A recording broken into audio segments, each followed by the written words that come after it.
Hi everyone, welcome to Global Voice Meetup. Today we are meeting our ladies who are located in United States of America.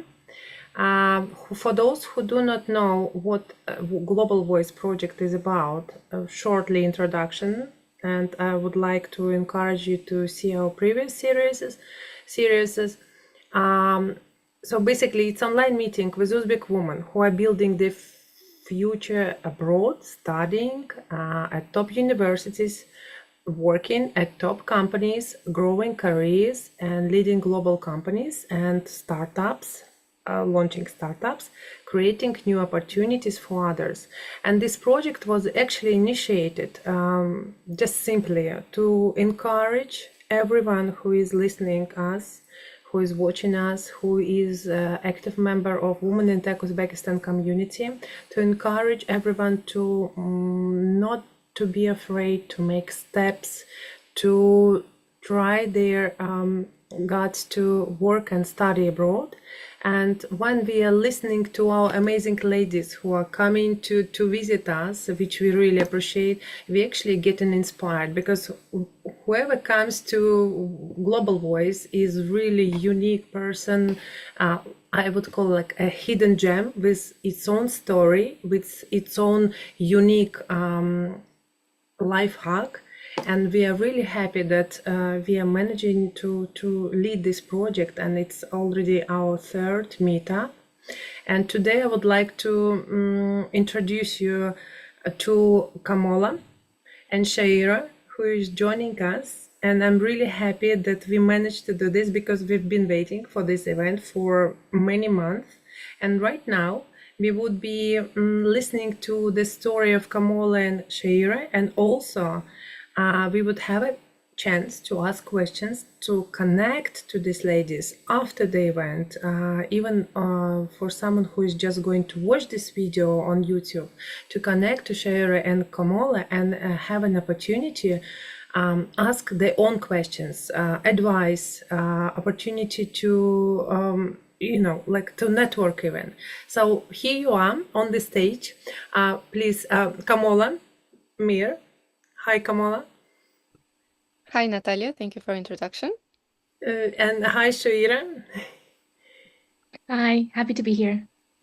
Good. Thank you, ladies, for joining us. So basically, the meetup would be short. The session is very short. Within an hour, we will hear Kamola's story. We will hear Shaira's story.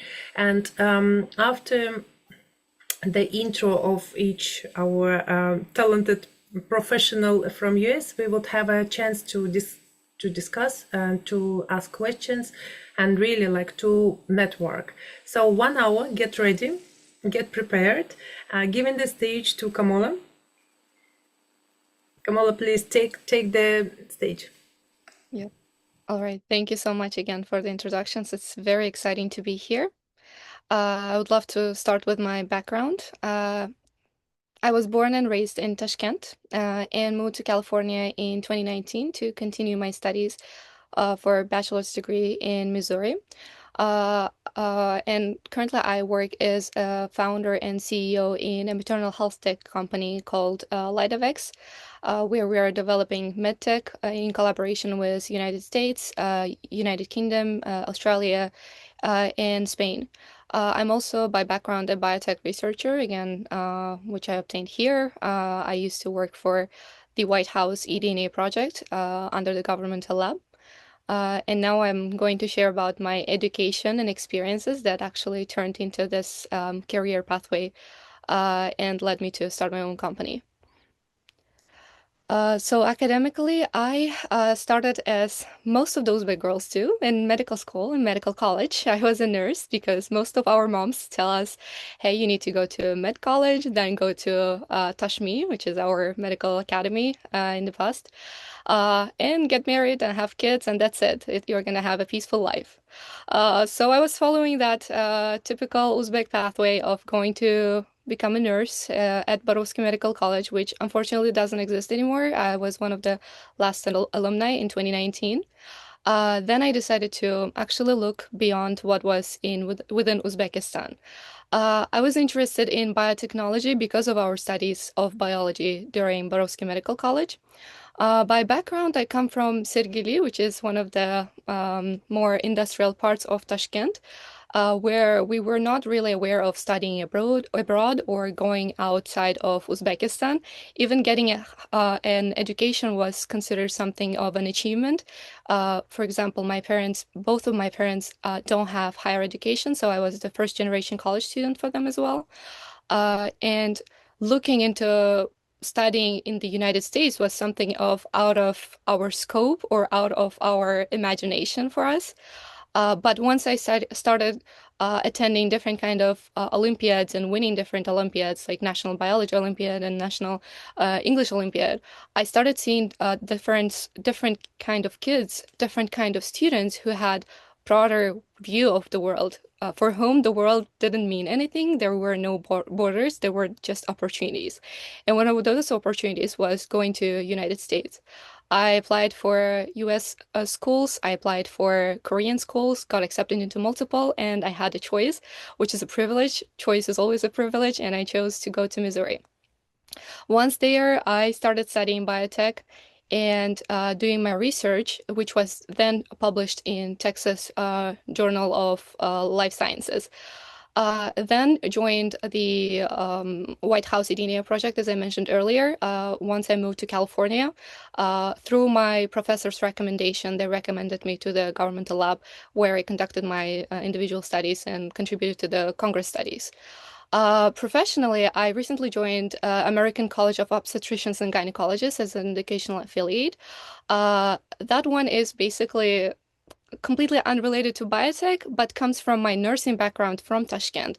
Once I became a mom, I started getting more interested in obstetrics, in motherhood, in applying my nursing degree and combining it with research degree that I've obtained here to basically understand the science of motherhood. And contribute to it through the American College. Basically, the American College of Obstetricians and Gynecologists is a guideline provider for the United States to understand the different guidelines within the motherhood or within the maternity care. So I joined that to become the one of the educators. Uh, Using my own experience as a mom, almost near tragic experience of having my baby because of some issues during the childbirth, I decided to innovate how we are doing the childbirth right now. The problem was arising from the manual exams called the vaginal exams that were not reliable, unfortunately. Back in Uzbekistan, I used to think that when we were doing this nursing and conducting the vaginal exams, I used to think that it's just unreliable here and it's just manual here. When I asked our professor, I would say, or our instructor, why we are doing it manually, is there any kind of device to do it? They used to tell me, this is not America, this is Uzbekistan. We do it manually here. But I came to America, tried it here, and it was still manual. So let's check something. There's something is not checking out. Let's try to innovate it ourselves. Once I started the company, I decided to join one of the hospitals here to actually observe how the American providers are doing this exam. And turns out the procedures are completely identical here and in the rest of the world. So kudos to Borovsky for giving us an international education. Bad for America for not having any innovations.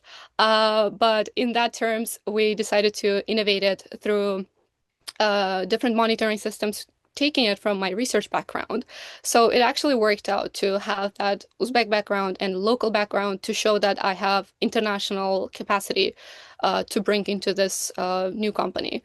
I started by presenting it at Stanford, where I attracted one of the mentors there, who became my advisor and later joined as a co-founder. He was chief informational officer of one of the medical schools here, plus chief information officer for a pediatric hospital in the United States.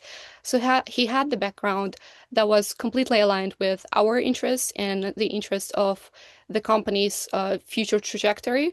So that aligned really well, and we decided to become partners within this company. Right now, the company consists of around 12 people internationally, as I mentioned, from Spain, locally, from Russia, from UK and Australia. We're currently partnering with the brands like Apple, InterSystems, JP Morgan, Bill Gates Foundation. And we have recently been recognized the Startup World Cup regional champions for our innovation within the Southern California region. I myself, I'm not sure if this would be bragging. I've been considered Femtech CEO of the Year 2 years in a row within the United States by CEO Weekly. And also we won Global Recognition Award that was highlighted by Stanford Entrepreneurs Network because they have been our supporters for quite a while. So I would like to also mention the next slide, which would be the company. Here are the pictures of what I've been mentioning. Oh, can you go ahead, please? 2 slides ahead. Thank you. Here are the pictures of our achievements. And actually, tomorrow we're going to be in San Francisco. If you happen to be in there, we would love to see you at the Uzbekistan Digital Roadshow. Me being a patriot, I always try to attend all Uzbek events. We try to collaborate with Uzbekistan's Ministry of Digital Innovations. And I would like to say that anything that happened within my career so far, be it nursing degree, be it science degree, be it my gap year with having a baby, everything counts towards the story. Everything counts towards building your company, and you can turn it into, hey, I have this experience and this experience and this experience, and I have this background. And especially being from Uzbekistan actually counts towards an advantage for us because we are usually 10 years ahead of our peers within the Western world because of our experiences, because of our educational background, and because of how we were brought up. We are brought up to think that we have to achieve everything by 30 years old, versus here, the life starts at 30 years old. You are basically a teenager until 30. So having a kid at this age is usually considered, hey, like you are probably our peer, and you don't try to mention your age because it would be a big surprise for them. And also, one of the biggest thing has been for me networking. Networking has been the net worth. Because opportunities usually came from people, not the places, be it in Tashkent or here in Irvine or be it in San Francisco. Everywhere it was about the people. Within Tashkent, if I didn't know the people who led me to apply to United States, I would have stayed there because I would to communicate with people who were studying in the United States and coming back for summer vacation to Uzbekistan. And their communication actually always helped me to understand what my next step or pathway should be. Same here within Irvine. The professors here always helped me to understand how to approach Stanford or other universities and organizations to find the pathway for the best outcomes for the company. And it was always a big question for me whether I want to be a small fish in a big pond or a big fish within the small pond. And I would probably say that it's really fun to be a small fish within a big pond. But if you need to get your achievements done for either a visa or for your portfolio or anything, it's better to be a big fish in a small pond. Start small, start within a small city, try to get all the achievements done and then go bigger. I would also love to mention my background within the next slide. Basically some personal stories. I have a 3-year-old son that I mentioned as the motivation to start my own company, and he actually participates all the different startup daily activities, including attending conferences, attending some of the board meetings, etc. I also have a cat named Chuak and a snail Harry. As you can see, I was not really creative about the name of the cat. And in my free time, I go to practice ballet and grow vegetables in my patio garden. I also do mentoring for Uzbek women about family career balance, and I support startup founders from different countries within the Stanford ecosystem. Thank you so much. And here are my contacts on the next slide, where you can connect me within LinkedIn or Instagram. That would be the Thanks, Kamala. We will show it a couple of few times your LinkedIn and Instagram. Thanks a lot. Just to sum up, of course, he was really quick because we have timing, but I would really love to emphasize that what you have mentioned. I mean, before meeting you, I knew that you're doing great things, but getting to know you I realized, oh, how great Kamala is. Right now, before the event and during this event, and while you're talking, I'm just still like realizing how many great things you have already done. And for us, especially for the team as well, you are the first person from Femtech startup. Of course, you're like I would say a pioneer or cosmonaut going to a space in terms of on all the things you've done, and it's really great that we are having you today. I'm sure we will have a lot of questions, and I will have it. I will have questions as well after Shaira's presentation. But in general, thank you very much for your presentation, and really, like I have really a great feeling that you are here today with us, and thank you for sharing these really great achievements. And it's not bursting, it's more about like talking about the facts which you have done, and especially personal things about Chuvak and your baby who helped you with the startup. It's really great. Thanks a lot, Kamala, for that. Questions will be there. I have written down them. Shaira, the stage is yours. And get prepared while you're talking. I'm writing down a lot of things to give the questions to you as well. Thank you so much. What an inspiring story. I will definitely show the recording to my children after it's posted. Greetings, my name is Shoira Shamsieva. I'm originally from Tashkent, Uzbekistan as well. And studying abroad was one of my dreams, and I'm very fortunate that my mom recognized the need to learn English early, and she signed me up for English courses, and that's how I've learned that learning English, being literate, can bring opportunities to you. As I mentioned, going abroad was my dream. And back in high school, I applied. At that time, it was called Youth Exchange Opportunity. Flex was kind of back has not posted yet, so I applied for youth exchange opportunity, didn't make it to the final. I thought it's like it's end of my career. I thought it's like that's it, no more going abroad situation. And also tried to apply for other like Korean universities as well. It just didn't work out. But later in the once I was admitted to Tashkent State or Institute of Oriental Studies economics major during my sophomore year, second year.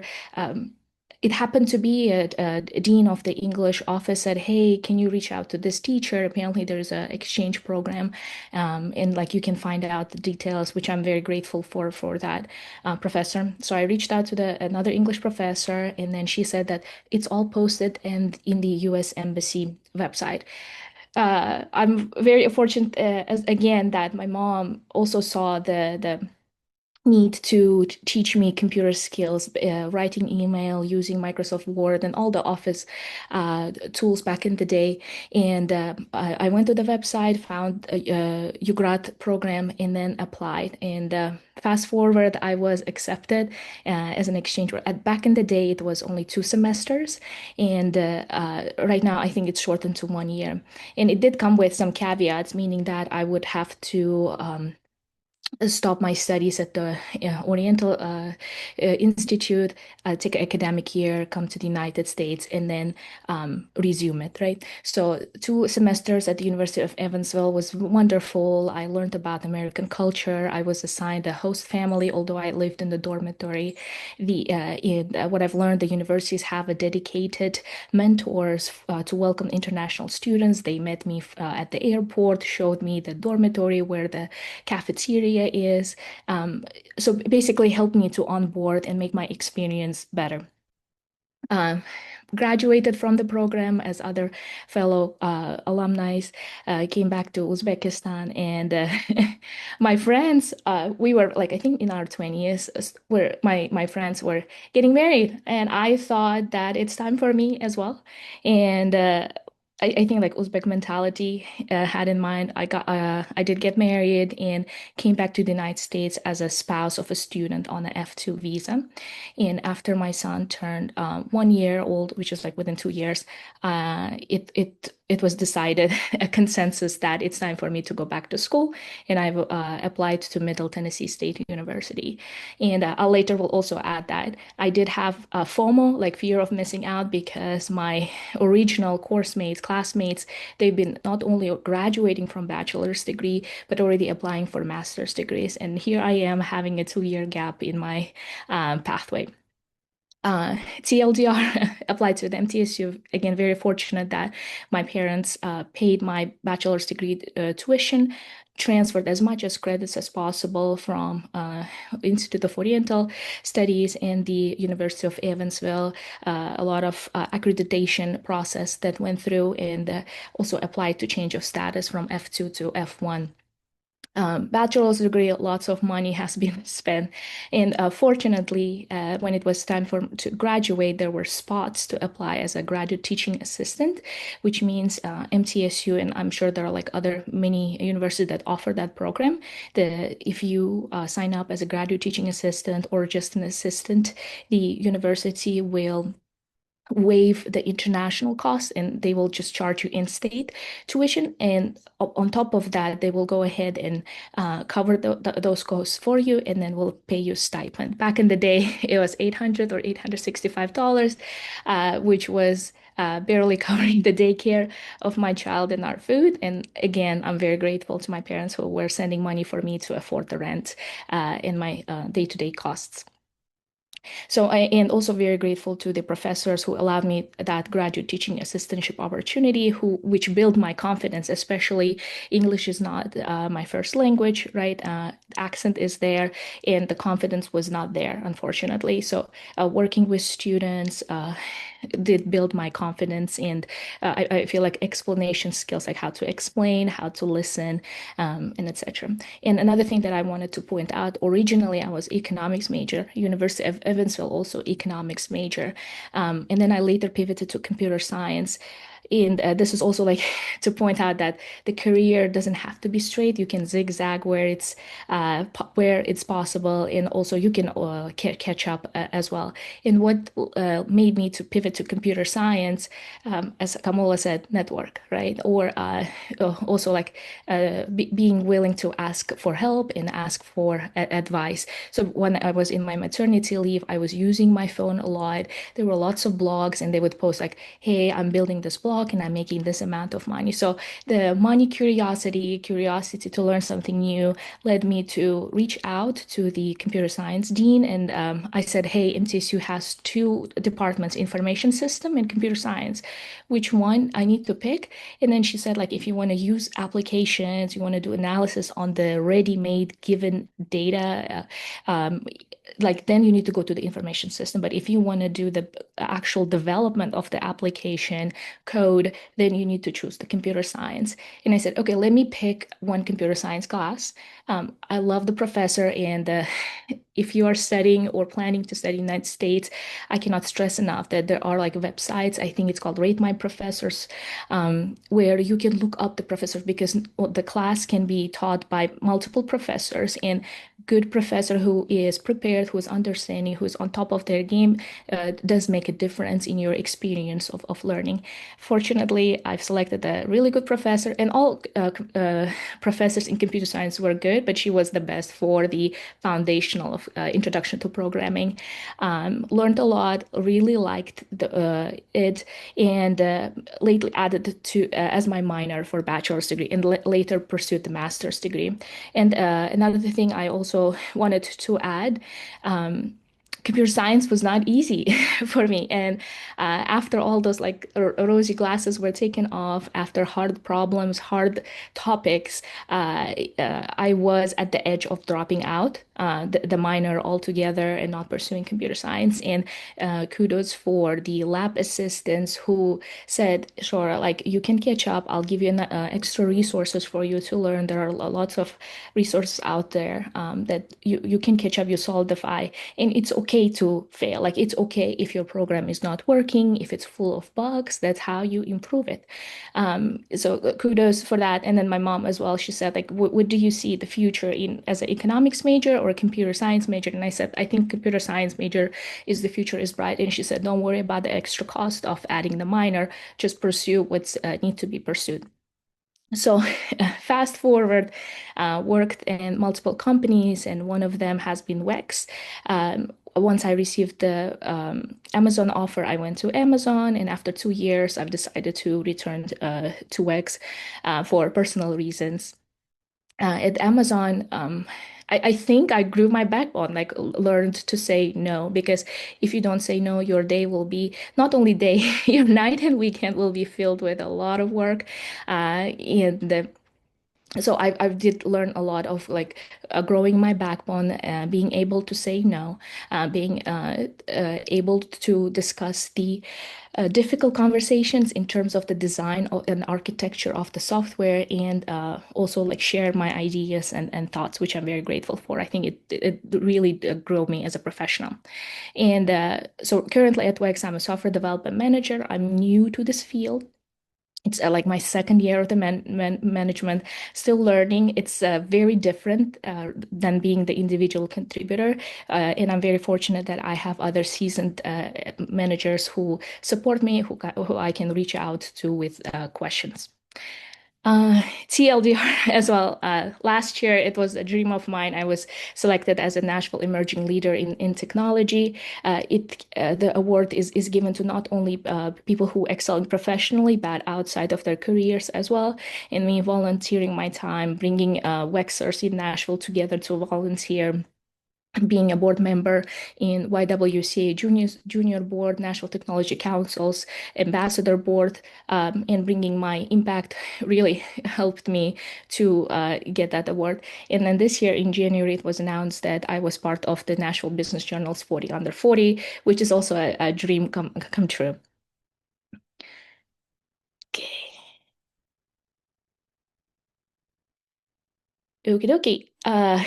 So I have 3 children, and balancing career and family and extracurriculars has not been easy, but it's worth it. And I get a lot of help. And when they say like raising a kid does require a village, 100% agree. And I'm grateful that there's school that they go to from 8 to 3. After that, I pick them up, and then we do extracurriculars, and I catch up on the remaining hours later in the day. And I get a lot of help from my sister-in-law and my younger sister as well. Otherwise, they both know that I would not be able to get where I am. And as well, like my late mother, who really helped me to stay employed while I'm at Amazon, while having a young child who was almost 2 years old. Okie dokie. Over to you, Natalia. Thank you. Thank you, Shaira. What I wanted to just emphasize, thank you for adding your personal pictures, both of you ladies. It's really great because, when we see you abroad there, located somewhere, they already achieved something. It's one picture. But when you see you as like kids or graduating your universities and starting your careers, it's really something inspiring, and it's helping us to understand that we are all like have some common background and inspiring moment in general. I hope the ladies who are going to see us, who are going to watch us at some point, they will have some, like a reflection, a connection in general. And of course, thanks for emphasizing that what I loved in general with both of you, that a feeling that people around can help you and can support you. And there is a lot of people who are like professors, mentors around who could actually support you in your career, and you can ask your advice. It's also something really important and inspiring in general for everyone to it's like a call, open up and ask for help or ask for advice. And thank you, Shaira, for emphasizing that you just need to approach someone and ask for advice, which direction I should go. And there is a lot of people who are actually happy to share these advices. This is the LinkedIn profile and Instagram profile for Shaira. Everyone, please, if you're looking for advice and just willing to connect to our speakers, please go ahead. And in the video, we will have the recording. Ladies, I have a question to you. It's like I promised you to have a discussion. But while you were talking, I already prepared a couple of more questions. So get prepared. It's going to be like really improvised. So basically, of course, both of you a lot have in common as everyone who is living abroad, who is studying abroad in general, yeah. But there is something which you could probably share as a tip, as a life hack, as advice, because we are from Uzbekistan. We have a culture, we have an understanding of perception how the things work. For example, Kamola has mentioned that there is some certain things we can perceive during your presentation. We can perceive in one way, but in another country it works in a different way. Shaira, I know you for more than 2 years already, and I know that we've been talking about culture difference, saying no to certain people, getting to learn how to say no in general. So in general, what do you think, like what would be a tip or life hack advice in general for our ladies who are already in US, who are already studying probably and are going to look for a job in big companies, I hope, getting to to top levels of management. And for those ladies who listen to us and right now located in Uzbekistan and who are willing to study abroad, and thanks that it's getting much more easier right now compared to many years back. But in general, what do you think would be like tips and life hacks you can share with you yourself 20 years back, with someone who is going to listen to us? Absolutely. So let's start with the students who are already in the United States who are graduating. Have an options. Reach out to your international academic advisor. If you're in a STEM degree, again, maybe laws have changed. Don't quote me on that. But back in the day, if you were in a STEM profession, you were able to stay in the United States and get the experience first for 1 year and then extended as a OPT extension for 2 more years, right? So that can be an option. I was on F1 student when I was pursuing my bachelor's degree, and I weighed my options and risks. And at that time, pursuing master's degree was a better option for me to gain more knowledge, to increase my chances to be employable, right? So reach out to your academic advisor, find out what options do you have to either increase your knowledge and pursue higher degree, or go to the market, find a job for a couple of years, and then maybe come back to the university or explore other opportunities in other countries.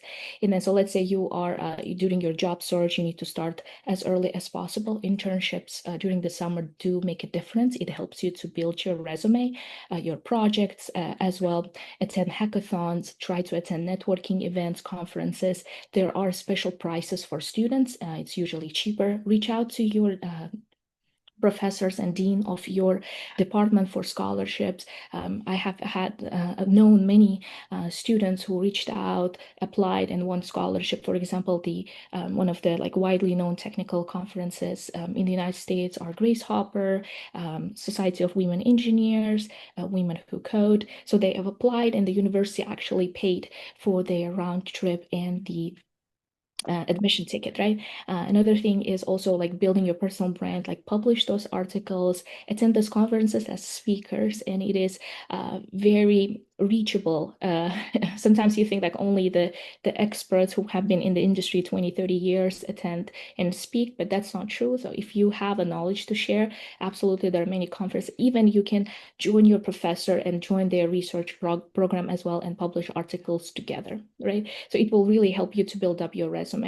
Another thing is also talk to your classmates. Not necessarily the students who you go to class with. Maybe you don't graduate at the same time. Maybe they graduate earlier than you. Reach out to them, keep in touch with them. Say, hey, is your company hiring? Would you like to, is it okay if you refer me, pass my resume to the hiring manager or the recruiter? In fact, my first full-time job was through a personal referral. We took a class together. She remembered me. She graduated earlier than me. And then she referred, and it worked out, and I received an offer. So yeah, leverage your network. And then for people who are already, let's say, employed, right? Like in international companies, I have like a few notes, and like you can come back to me, Natalia, if you would like for more like a professional one. But for the students who are aspiring to go abroad, is there are cultural centers, education centers, embassies. There's a websites.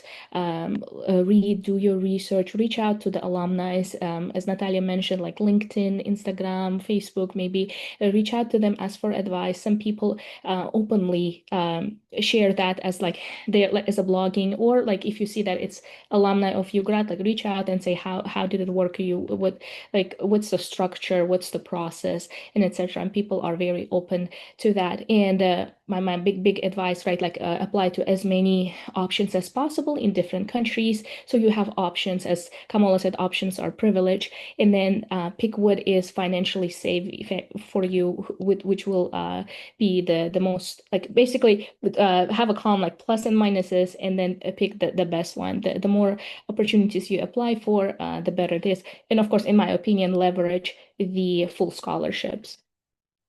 Thanks, Shaira. This is really great. Thanks for mentioning everything. I will even like make a summary of whatever you have shared, because it's really great. Like life hack, internships, networking, hackathons, LinkedIn and network in general. Kamala, I know that you have a little bit more specific field, but it will be different. Please share what are your life hacks and tips in general to achieve a standard, a high level in your career, for example. Sure, yeah. I think what Sharia shared could be printed out and just followed as a guideline, because she shared all the basic structures and all the guideline information for that. I'm even wondering what I could add. I would probably say that if you are in Uzbekistan and looking into getting into this network, or get accepted into foreign universities, first of all, follow the trends. Follow what is trendy right now among the young people, not as in fashion or anything, but what kind of activities are currently in trend. For example, back in my day in 2019, it used to be Model United Nations conferences. And that's where all the foreign students would go, or students who are fluent in English and want to get accepted into foreign universities. Those students would be communicating at MUN conferences and exchanging ideas and telling you where they're going to study, and obviously sharing the tips as well. Those kind of networks were the most dense ones. Also, going to the US Embassy was one of the most, I would say, fruitful ones, because you would see directly who are trying to get accepted into US universities. They had chai chat clubs, they had the library where you could study for SAT, for IELTS, for TOEFL, whatever you're trying to take to basically apply for the universities. So obviously, US Embassy is your starter point, then follow the trendy parts. Right now, the trend is for startups, so go to IT Park, go to all these networking events, hackathons around startups, because that's where people fluent in English are networking, communicating, sharing their ideas, or building. Uh, Obviously, the trends are basically indicating us where the next step is. Uh, and following that, you can network with people who are already studying abroad, or who are in the same process, or just got accepted into your dream university or into their dream universities. And you can basically copy other people's pathways as well. Why not to replicate someone's success? If it's already there, you could literally take their pathway as a pattern, as a guideline, and follow that. For those who are already within the United States and are trying to, I don't know, apply for OPT, or trying to find a CPT internship or anything, first of all, reach out to your professors, not from a pity, not saying, "Oh, I'm lacking money, please help me," or "Oh, if I don't find a job, I'm not gonna continue my visa. I'm gonna lose my visa, and I have to go back to Uzbekistan." Don't go for that with a pitiful attitude. Go for that with, "Hey, I have this and this skills. What do you think? What kind of career would be right for me? And do you happen to know any people within that domain? It would be really wonderful to have a connection to that. And your introduction means a lot to me." Basically, sandwich it it with a compliment to them. So your skills compliment to them again. It's always Americans love that sandwiching different requests or even constructive feedback or negative feedback within that sandwich of compliments. And that's one of the life hacks we learned here for communicating with other people. So that would be the main point, going to professors and obviously networking with other students, like Shaira said. I stay in touch with my peers to this moment. My best friend from university, she still helps with my kid. She watches my kid whenever I need some help for the conferences or anything. So stay in touch with friends, not only for career points, but also for personal life hacks. Unfortunately, I don't have a family here or anyone else who would help me with my kids. So these friends from universities are my main backbone to help me out with different kind of personal situations, life situations, where they happen to be around or their families invite us to Thanksgiving events, Christmas events, and my kid also gets exposed to the different cultures. So these two are different points of people for in different stages of their career and studies. Basically follow the trends, and if you're already here, follow the people. Thanks, Kamala. You know what I have already like to bottom up that in general what you have shared, of course, is different life hacks and different experience. But what made me to like to emphasize that when you're active, it's like wanted mind, looking for something, being active, creating, making connections, building relationships. It helps you a lot in general.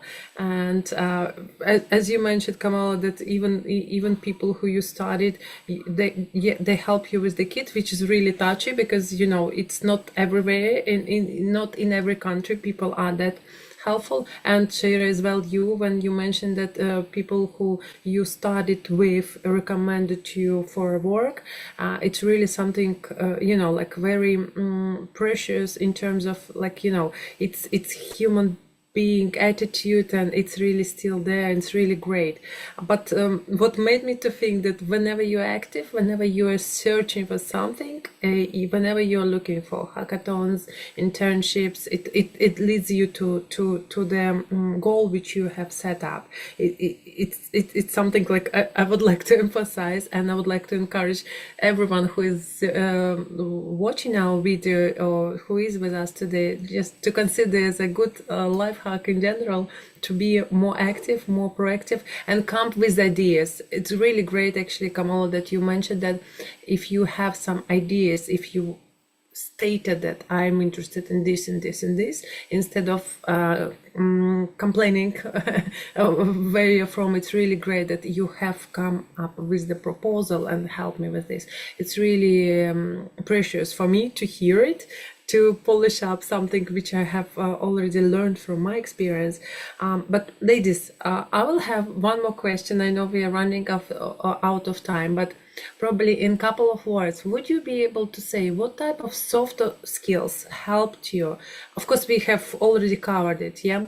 Or what kind of cultural difference, Kamala, I remember you mentioned it in the beginning, helped you to get to where you are, and what would you like make a light on for our ladies to keep it as a good advantage in general when they are from the country, from Uzbekistan in general? Would you be able to share this like in a couple of sentences? It's really, I guess it's really important for us to value where we are from, and to carry on with this feeling in general. Who would be first? Shaira, Kamala? I can get I'm the lead switching up. here. Yes, let me take the lead and then I'll listen to Shira's advice. So for the soft skills, as I mentioned, we have the advantage of being 10 years ahead of our American peers or Western peers in general.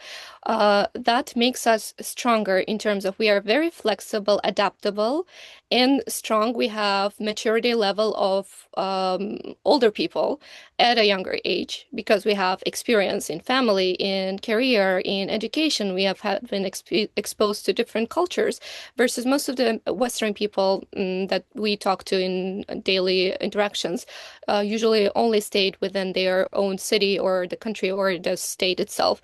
So we bring different perspectives, but we are also adaptable to the local perspectives. That is one of the skills that we have a privilege of.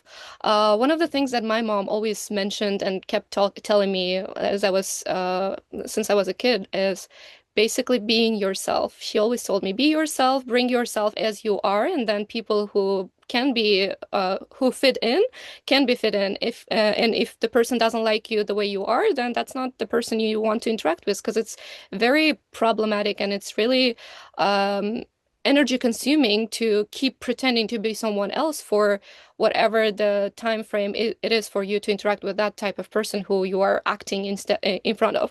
Obviously, within Uzbekistan, it's a little bit different from a cultural perspective. As a woman, you always have to act a little more softly. You have to be introverted. You have to be very shy. You have to be modest. That's not how it is in America, and that probably worked as an advantage because by nature I'm very energetic. I'm an introverted person who turned herself into an extrovert, but that's been an advantage. Being an extrovert is always an advantage here. It's not an advantage in Uzbekistan. They tell you you are too show-offy or you are too talkative, and they don't like it. But turns out when I was in these networking events back in Uzbekistan at the conferences, all these people that you actually want in your network are those people who understand the value of your personality. So it's not like you act and by that you become likable. It's the point is not being likable. It's not even being respected. It's about being relatable within the network that you are in. If you are within the network of people who want you to be modest, then that's not your network because you're not going to achieve a lot of things by just being just by shutting up and not talking about your perspectives. If you are within the network of people who are following your lead, who are following your extrovertness and energy, that's your network. So you don't have to act anywhere, be it in Uzbekistan or be it in United States. Staying true to yourself is always an advantage, especially with me being a hijabi. For example, you can see that I wear a religious attire. It was actually a disadvantage both in Uzbekistan and here. In Uzbekistan, I was not allowed to wear it. I started wearing it here, but here investors started telling me that I'm not investable because they cannot invite me to cocktail events for alcohols, or they cannot invite me to different networking events in the evenings because I have a family. These were seeming to be disadvantages, but then I turned it into my branding. I thought, I'm actually the only hijabi person in all the rooms I attend because most of the healthcare executives are these gray-haired white men who are at senior age. So I'm standing out, and it actually started working out because when I go to San Francisco just to get a chicken wings, someone stops me in the street and says, I saw your conference speech or something like that because I remember your hijab. I'm like, see, that's my branding. That's my personal branding that helps out to stand out. So whatever you have that looks different is actually your advantage, and never listen to someone who says you have to be different. If they are telling you you have to be different, then you don't want to interact with those investors because especially with investors, it's like marriage. You have to be with them and communicating to them on a daily basis. You don't have to keep up with them if they're not your person. So uh, this actually acts like a filter. Your personality, your look, your accent, it acts like a filter for people who are too narrow-minded and should not be within your network. So use that as your soft skill, as your edge, as your cultural strength that you can bring anywhere you go. It's really, really precious what you're saying, Kamala. Like be yourself. It's like always like in the surface, but you really deepen down and explained how it is actually in your example. And I would like to encourage everyone who is listening to us, who is with us today, that please stay as you are. As you can see, this is really great example. Believe in yourself and to trust in what you're doing. Shara, what is your story? Please, I'm pretty sure it's going to be as well amazing and precious. Oh, I love Kamal. Like I've learned a lot from your story. Thank you so much.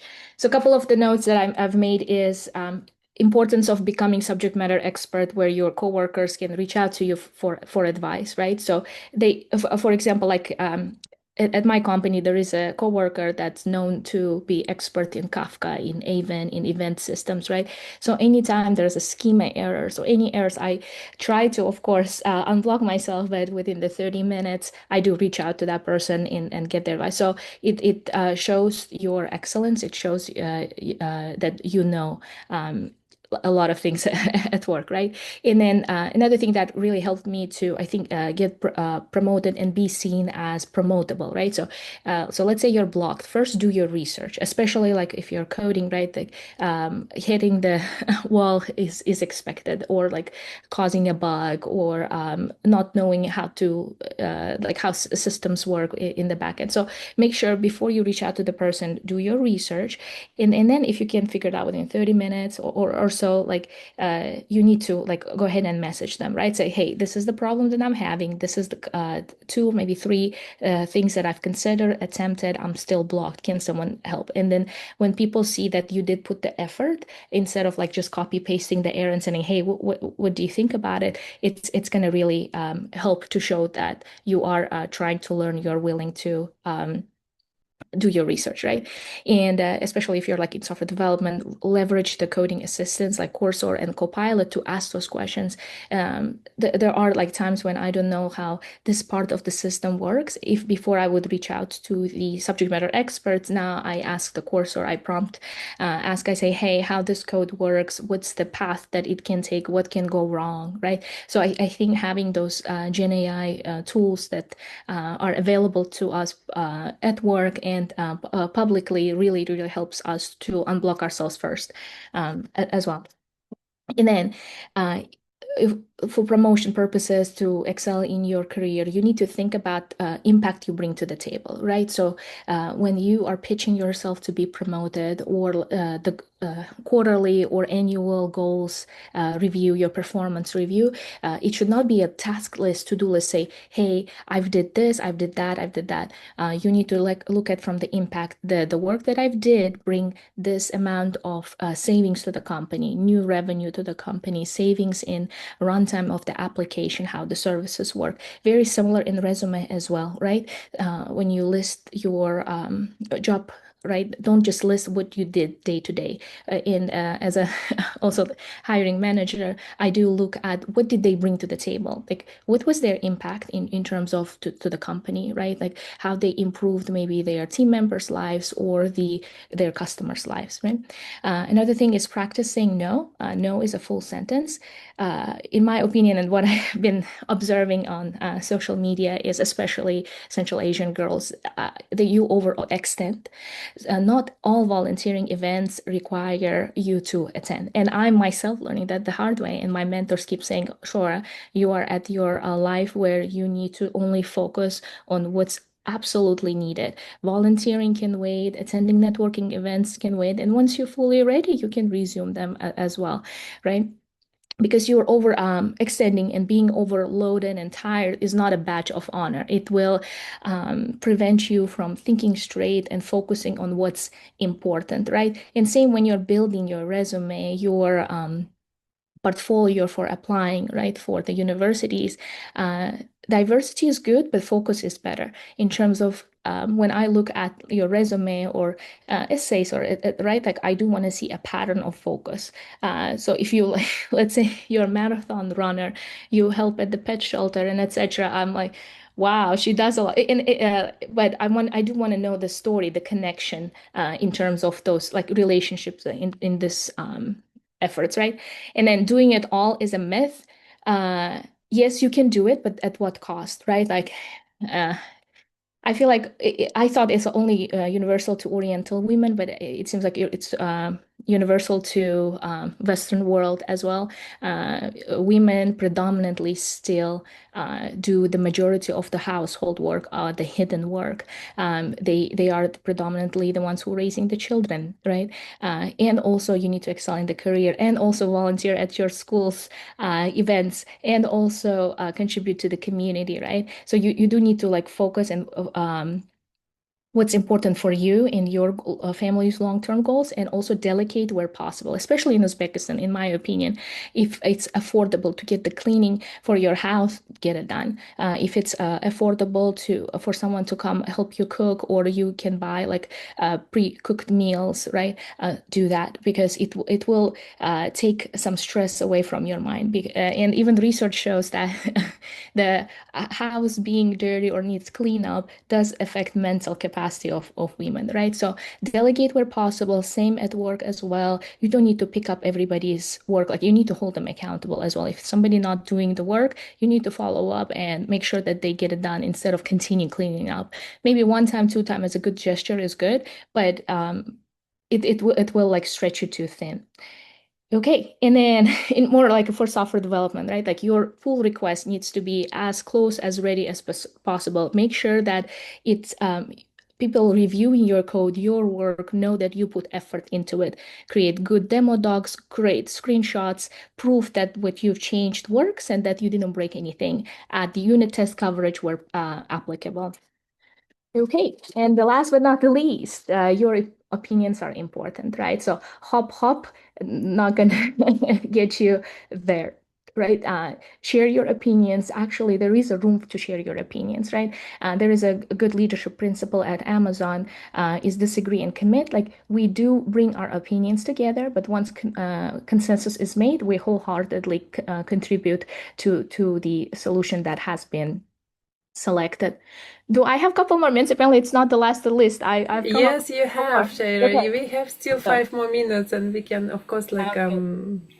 And then one-on-ones with your manager, right? Like, even though, so let's say you're in Uzbekistan and working for other international companies, maybe in Uzbekistan already they do that, like a monthly or bi-weekly meeting with your manager, right? You need to focus on the wins that you brought to the table and the challenges that you're experiencing. It's the manager's job to get you unblocked and support you, right?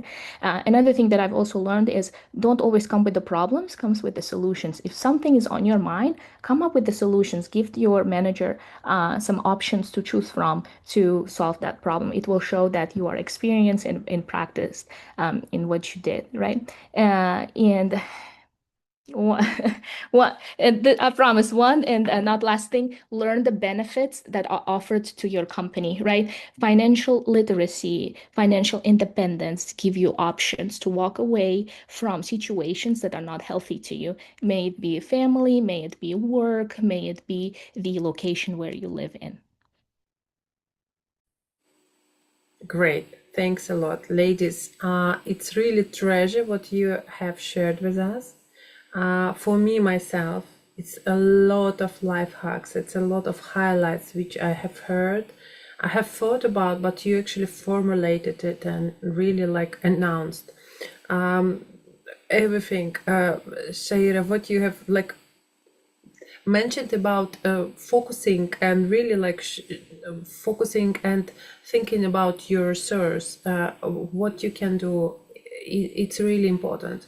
About actually delegating, it's really something for all of us, to struggle in general. I know that a lot of people in organizations, what regardless of their nationality, it's a real problem to delegate your tasks, and it's really something we could learn. It's something we could focus on learning actually. And what is the most important, what I would like to highlight for me, it's you both like breaking stereotypes in general. I would say in terms of everything. It's really great that you have mentioned that someone in your life is supporting you. It's your close people, relatives, and also people around. And also multitasking, ladies, it's really great to mention that having a baby, few babies, and still managing a lot of things, it's really great. And I would like to encourage everyone who is right now with us on this event and who is going to watch us later on, please follow Shaira and Kamola.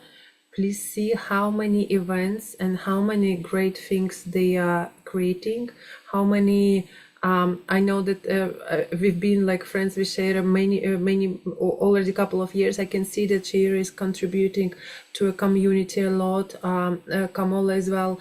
Whatever you've been doing in terms of your product startup, in terms of participating again with IT Park Roadshow next week in America, it's really great as well. I have to say that how, like, it's like a probably secret which we will reveal later on our next meeting, how you can manage and juggle around a lot of different tasks and still have energy to help people, because I can see that Shaira contributing a lot, mentoring a lot. Kamala, you also mentioned that you are mentoring and helping people, supporting people. I guess we have got a lot of in common, apart from that we already meeting within Women in Tech Uzbekistan event. I guess there is a lot of things which you could share with our guys, girls, or guys as well, actually, in our community, who could benefit from your advice. And I would call it's just a start of our friendship, and a start of iteration of our meetings within probably another project. And I'm really happy that we are here today. And I would leave a couple of minutes for questions for those who are with us, if there is any. But I would also encourage everyone to join Telegram channel, because some questions, could be some private or like, not on public. Guys, can you scan the Telegram channel, and we will keep this channel for 1 week open, so Shaira and Kamala would be able to answer your questions.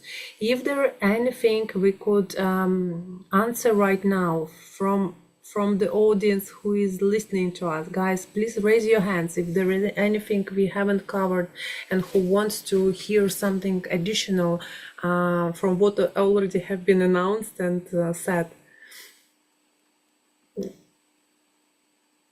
No, okay.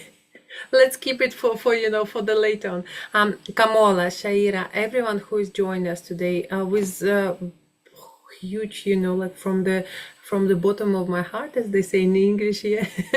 I'm happy to see you. I'm happy to get to know you. I'm happy to be able to lead this, to make this Global Voice number 3 meetup happen.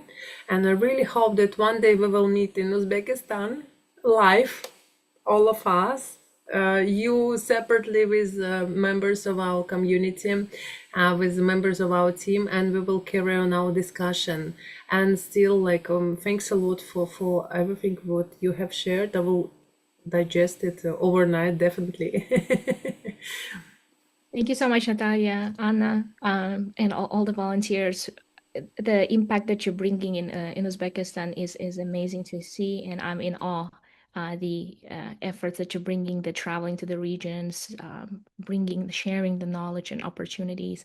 Kudos for you, and I'm consider me as your biggest fan from overseas. Yeah, thank you so much for the invite, for organizing this, and for being so flexible throughout the process, for being so interactive throughout the process, both in terms of, from a professional standpoint, in terms of structuring this event and everything, but also personally being involved with our personal lives and always trying to contribute to us or to support us.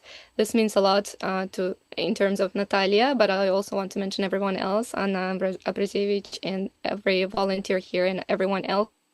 Thank you so much for helping to organize the structure to basically make Women in Tech the Women in Tech within Uzbekistan, and organizing all the roadshows that me and Shaira are always observing with great pleasure, and are so proud of everything that is happening within Uzbekistan's women ecosystem.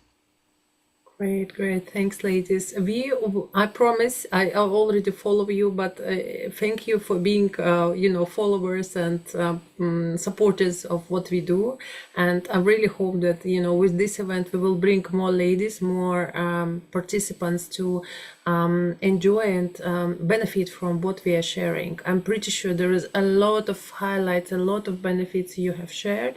It's just a matter of fact, like listening carefully and getting back to what we have, recorded. And it's a really great opportunity to have been able to record it, actually. Ladies, thanks a lot. Have a great day, because it's morning now. Another effort from you, Kamal especially.